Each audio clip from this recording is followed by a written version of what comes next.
Hi all.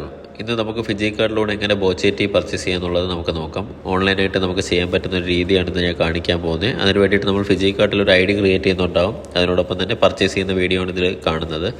ആദ്യം തന്നെ Fiji card എന്ന് പറയുന്ന ഒരു ആപ്ലിക്കേഷൻ നിങ്ങൾക്ക് പ്ലേ സ്റ്റോറിൽ ആപ്പ് സ്റ്റോറിൽ ഡൗൺലോഡ് ചെയ്യാൻ പറ്റുന്നതാണ്. അതിനുശേഷം ഡൗൺലോഡ് ചെയ്തതിന് ശേഷം ഏറ്റവും തൊട്ട് താഴെ മൈ അക്കൗണ്ട് എന്ന് പറയുന്ന ഓപ്ഷനിൽ ക്ലിക്ക് ചെയ്യുക. അതിൽ ന്യൂ കസ്റ്റമറിൻ്റെ അവിടെ രജിസ്ട്രേഷൻ അക്കൗണ്ടിൽ കണ്ടിന്യൂ ക്ലിക്ക് ചെയ്യുക. അതിനുശേഷം പ്രിവിലേജ് കസ്റ്റമർ എന്നുള്ളത് മാറ്റിയിട്ട് ഫിജി കാർഡ് പാർട്ണർ സ്റ്റോർ എന്നുള്ള രീതി ക്രിയേറ്റ് ചെയ്യുക. ആ പാർട്ണർ സ്റ്റോർ എന്നുള്ളത് ക്രിയേറ്റ് ചെയ്ത് കഴിഞ്ഞുള്ള യൂസ് എന്ന് പറഞ്ഞു കഴിഞ്ഞാൽ നമുക്ക് ഇതൊന്ന് ഫിജി കാർഡിൽ നിന്ന് ഒരു ഇൻകം ജനറേറ്റ് ചെയ്യാനുള്ള ഒരു അവസരവും കൂടെ ഉണ്ട്. അത് ഞാൻ അടുത്തൊരു വീഡിയോയിൽ പറയുന്നുണ്ടാവും. അപ്പോൾ അത് ക്ലിക്ക് ചെയ്യുന്ന സമയത്ത് നമ്മുടെ സ്പോൺസർ ഇൻഫർമേഷൻ നമുക്ക് ആദ്യമേ ചോദിക്കുന്നത്. ആ സ്പോൺസർ ഇൻഫർമേഷൻ്റെ അവിടെ IQ981866 എന്ന് ക്ലിക്ക് ചെയ്തിട്ട് ആ പൊസിഷൻ നിങ്ങൾക്ക് ഇഷ്ടമുള്ള ലെഫ്റ്റോ റൈറ്റോ എന്ന് പറഞ്ഞ് ക്ലിക്ക് ചെയ്യാം. അപ്പോൾ അതിൽ പേര് നിങ്ങൾക്ക് സ്പോൺസറിൻ്റെ പേര് കാണാൻ പറ്റും, തേജസ് PB എന്ന്. എന്തിനത് കൊടുക്കുന്നതെന്ന് വെച്ച് കഴിഞ്ഞാൽ നിങ്ങൾക്ക് എനിക്ക് ഗൈഡ് ചെയ്യാൻ പറ്റും. അതിനുശേഷം കണ്ടിന്യൂ എടുക്കുക. അതിനുശേഷം Fiji card partner store continue എടുക്കുക. ഇവിടെയാണ് നമ്മൾ ശ്രദ്ധിക്കാനുള്ളത് കാര്യം എന്ന് വെച്ച് കഴിഞ്ഞാൽ നമ്മുടെ ഡീറ്റെയിൽസ് കൊടുക്കുന്ന സമയത്തെല്ലാം കൃത്യമായിട്ട് തന്നെ എൻ്റർ ചെയ്യുക. കാര്യം നമുക്കത് ചോദിക്കുന്ന ഡീറ്റെയിൽസ് എന്ന് വെച്ച് കഴിഞ്ഞാൽ ഇമെയിൽ ID, നമ്മുടെ ഇമെയിൽ ID കറക്റ്റായിട്ട് കൊടുക്കുക. അതിനുശേഷം നമുക്ക് ഫിജി കാർഡിലോട്ട് വേണ്ടിയിട്ട് ഒരു പാസ്വേഡ് ക്രിയേറ്റ് ചെയ്യണം. അത് നിങ്ങൾക്ക് ഇഷ്ടമുള്ള ഒരു പാസ്വേഡ് അവിടെ കൊടുക്കാവുന്നതാണ്. ഏത് രീതിയിൽ വേണമെങ്കിലും കൊടുക്കാവുന്നതാണ്. ഫുൾ നെയിം കൃത്യമായിട്ട് കൊടുക്കുക. അതിനുശേഷം ലാസ്റ്റ് നെയിം കൃത്യമായിട്ട് കൊടുക്കുക. ഒരു ഫുൾ നെയിമും ലാസ്റ്റ് നെയിമൊക്കെ കൊടുത്താൽ മാത്രമേ നമുക്ക് കൊറിയർ അയക്കുന്ന സമയത്ത് കൺഫ്യൂഷൻ ഇല്ലാതെ സാധനം എത്താൻ വേണ്ടിയിട്ടാണ്. ഞാനിപ്പോൾ ഇവിടെ ചുമ്മാ ഡമ്മി എന്നുള്ള പേരിലാണ് ഞാൻ കൊടുക്കുന്നത്. നിങ്ങൾക്ക് കൃത്യമായിട്ട് നിങ്ങളുടെ ഡീറ്റെയിൽസ് എന്താണോ അത് അടിച്ചു കൊടുക്കുക. കാര്യം ഫുൾ നെയിം കൊടുക്കുന്ന സമയത്ത് ഫസ്റ്റ് നെയിമും ലാസ്റ്റ് നെയിമും അതിനോടൊപ്പം തന്നെ മൊബൈൽ നമ്പർ കൃത്യമായിട്ട് കൊടുക്കുക, ജെൻഡർ കൃത്യമായിട്ട് കൊടുക്കുക, ഡേറ്റ് ഓഫ് ബർത്ത് കൃത്യമായിട്ട് കൊടുക്കുക, നിങ്ങളുടെ ഫുൾ അഡ്രസ്സ് കൊടുക്കുക. കാര്യം ഡെലിവറി സമയത്ത് കൃത്യമായിട്ട് എത്താനാണ് ഫുൾ അഡ്രസ്സ് കൊടുക്കാൻ പറയുന്നത്. ഞാനിവിടെ ജസ്റ്റ് ചുമ്മാ ഒന്ന് അടിക്കുന്നതേ ഉള്ളൂ. അതിനുശേഷം നമ്മുടെ സിപ്പ് കോഡ്, അതായത് പിൻ കോഡും കൃത്യമായിട്ട് കൊടുക്കുക. പിൻ കോഡ് എന്ന് പറയുമ്പോൾ നമ്മുടെ പോസ്റ്റ് ഓഫീസ് കോഡാണ് കൊടുക്കാനുള്ളത്. കാര്യം നമ്മുടെ സാധനം ഡെലിവറി ചെയ്യുന്ന സമയത്ത് അവർക്ക് ഈസിലി ആക്സസിബിളിന് വേണ്ടിയിട്ടാണ്. അതിനുശേഷം സ്റ്റേറ്റ് ഏതാണെന്നുള്ളതും കൃത്യമായിട്ട് കൊടുക്കുക.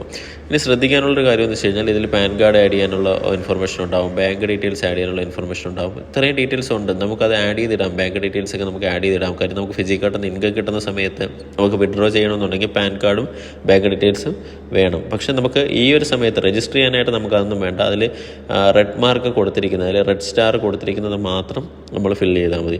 അതിനുശേഷം ആ താഴത്തെ ടിക്ക്, അത് ഐ ഹാവ് റെഡ് എഗ്രിമെൻറ്റ്, അത് ടിക്ക് ചെയ്യാൻ ആരും മറക്കരുത്. അതിനുശേഷം കൺഫർമേഷൻ കൊടുക്കുക. കൺഫർമേഷൻ കൊടുക്കുന്ന സമയത്ത് നമുക്ക് ഇതേപോലെ ഒരു ID ആണ് കിട്ടുന്നത്. ഈ ID നിങ്ങൾ എപ്പോഴും നോട്ട് ചെയ്ത് വെക്കേണ്ടതാണ്. കാര്യം ഈ ID വഴിയാണ് നമുക്ക് ഫിജി കാർഡ് ലോഗിൻ ചെയ്യാൻ പറ്റുന്നത്.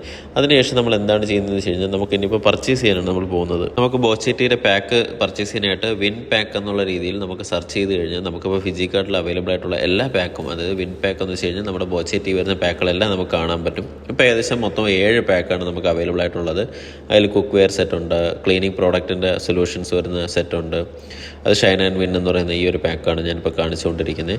അതിനുശേഷം നമുക്ക് നമ്മൾ യൂസ് ചെയ്യുന്ന വെൽനസ് പ്രോഡക്റ്റിൻ്റെ സെഷൻസ് ഉണ്ട്. നമുക്ക് ഇഷ്ടമുള്ളത് സെലക്ട് ചെയ്തെടുക്കാം. ഏത് പ്രോഡക്റ്റ് വേണമെങ്കിലും നമുക്ക് ചൂസ് ചെയ്യാം. ഏത് പ്രോഡക്റ്റ് ചൂസ് ചെയ്താലും നമുക്ക് 30 ദിവസത്തേക്കുള്ള 30 ടിക്കറ്റാണ് നമുക്ക് കിട്ടുന്നത്. ഇപ്പം ഞാനിതിൽ ചൂസ് ചെയ്യാൻ പോകുന്ന, ഇന്നിപ്പം ഓർഡർ ചെയ്യാൻ ചൂസ് ചെയ്യുന്നത് ഷൈൻ ആൻഡ് വിൻ എന്ന് പറയുന്ന പാക്കാണ്. 1395-ൻ്റെയാണ്. ആ ഒരു പാക്ക് എടുത്തിട്ട് ബൈ നൗവിൽ ക്ലിക്ക് ചെയ്ത് കഴിഞ്ഞാൽ നമ്മുടെ ഡീറ്റെയിൽസ് അതിൽ എൻ്റർ ചെയ്യാനായിട്ട്, അതായത് ഓട്ടോമാറ്റിക് തന്നെ സിസ്റ്റം ഫെച്ച് ആയിക്കോളും. കാര്യം നമ്മൾ നേരത്തെ രജിസ്റ്റർ ചെയ്ത സമയത്തുണ്ടായിരുന്ന അഡ്രസ്സും കാര്യങ്ങളും അതിൽ എല്ലാം കൊടുത്തതിന് ശേഷം നെറ്റ് ബാങ്കിങ് കൊടുക്കുക. എന്നിട്ട് അവിടെയും ടിക്ക് കൊടുക്കുക. I have read and agree the terms of use എന്നുള്ളത് ടിക്ക് കൊടുക്കുക. അതിനുശേഷം നമ്മുടെ എമൗണ്ട് നോക്കുന്ന സമയത്ത് നമുക്കൊരു 200 രൂപയുടെ ഫ്ലാറ്റ് ഷിപ്പിംഗ് ചാർജ്. കാര്യം നമുക്ക് ഈ ഒരു പ്രോഡക്റ്റ് ഏകദേശം ഒരു 6 കിലോ വരുന്നുണ്ട്. അതുകൊണ്ട് തന്നെയാണ് നമുക്ക് ഫ്ലാറ്റ് ഷിപ്പിംഗ് ചാർജ് നമുക്ക് 200 രൂപ വരുന്നത്. അതിനുശേഷം നമ്മൾ പേയ്മെൻറ്റ് ഗേറ്റ്വേയിൽ പോകും. പേയ്മെൻറ്റ് ഗേറ്റ്വേ പോകുന്ന സമയത്ത് നമുക്ക് ഇഷ്ടമുള്ള ചൂസ് ചെയ്യാം. നമുക്ക് ഡെബിറ്റ് കാർഡ് വെച്ചാണെങ്കിൽ ഡെബിറ്റ് കാർഡ്, UPI വഴിയാണ് പേയ്മെൻറ്റ് ചെയ്യാനുള്ളതെങ്കിൽ UPI യൂസ് ചെയ്യാം.